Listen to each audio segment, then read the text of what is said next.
अब बात कर रहे हैं नेक्स्ट डिसीज कौन सी है, अल्कैप्टोनूरिया, यही है ना।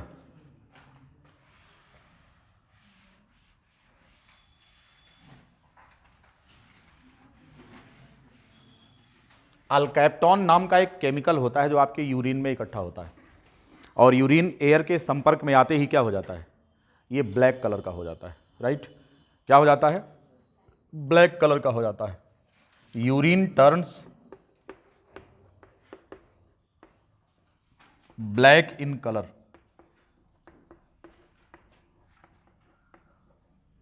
Due to the deposition of discharge of alkapton in urine।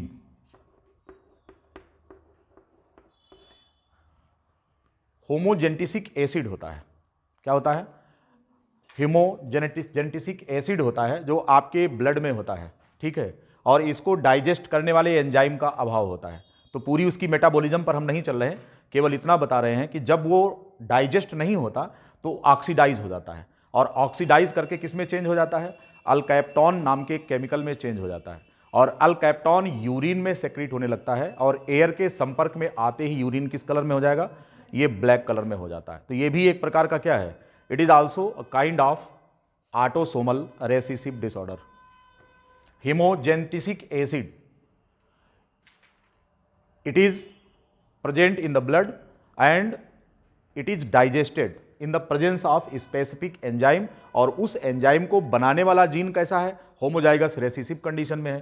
तो ये ऑक्सीडाइज करके किस में चेंज हो जाता है, अल्कैप्टॉन नाम के केमिकल में चेंज होता है। अल्कैप्टॉन जो होता है ये एयर के संपर्क में आते ही यूरिन का कलर कैसा कर देता है, ये ब्लैक कर देता है, ठीक है। तो urine becomes black, turns black, ये भी क्या है, ऑटोसोमल रेसेसिव डिसऑर्डर है। नेक्स्ट डिसीज कौन सी है बताया हमने, एल्बिनिज्म। आपको अच्छी तरह पता है एल्बिनिज्म, ये हमारे स्किन के कलर से संबंधित है, स्किन के कलर से संबंधित डिसीज है। अब आपको मालूम है कि मान लेते हैं कि सपोज करो कि वो जो जीन है वो ए है, तो इसके दो अल्टरनेट फॉर्म हो गए, ए और दूसरा कौन, स्मॉल ए।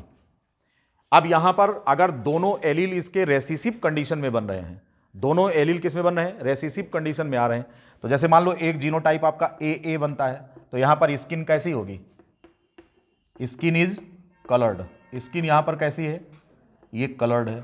दूसरा कंडीशन बन रहा capital A small A, now the skin here is coloured, melanin बनेगा।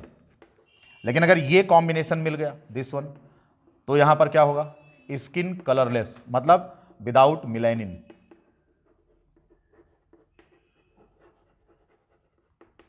तो इस कंडीशन को अल्बिनो कहते हैं।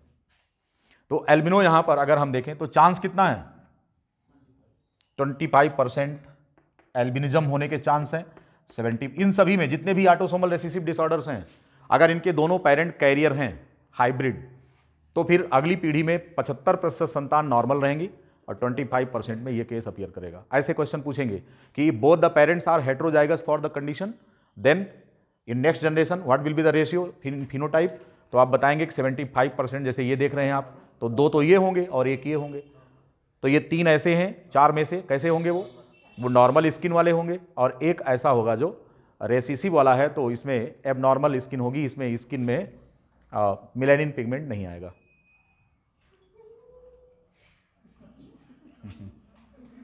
लिख लिया, परेशान कर दिया एकदम से। अगली डिसीज कौन सी है, नेक्स्ट, हाँ, टेसास डिसीज है। टेसास डिसीज जो है एक प्रकार का, ये जो है गैंग्लियोसाइड है, जो कि GM2 जिसको कहते हैं, ये भी एक प्रकार का मेटाबॉलिक डिसऑर्डर है due to the defective gene autosomal recessive. तो इसमें क्या होता है कि एक गैंग्लियोसाइड होता है,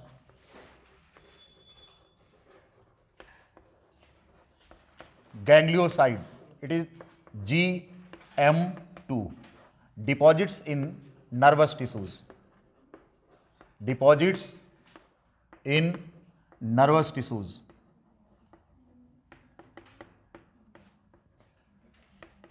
right. Ganglioside GM2 deposits in nervous tissues, ये एक प्रकार का लिपिड कंपोनेंट से बनता है। ये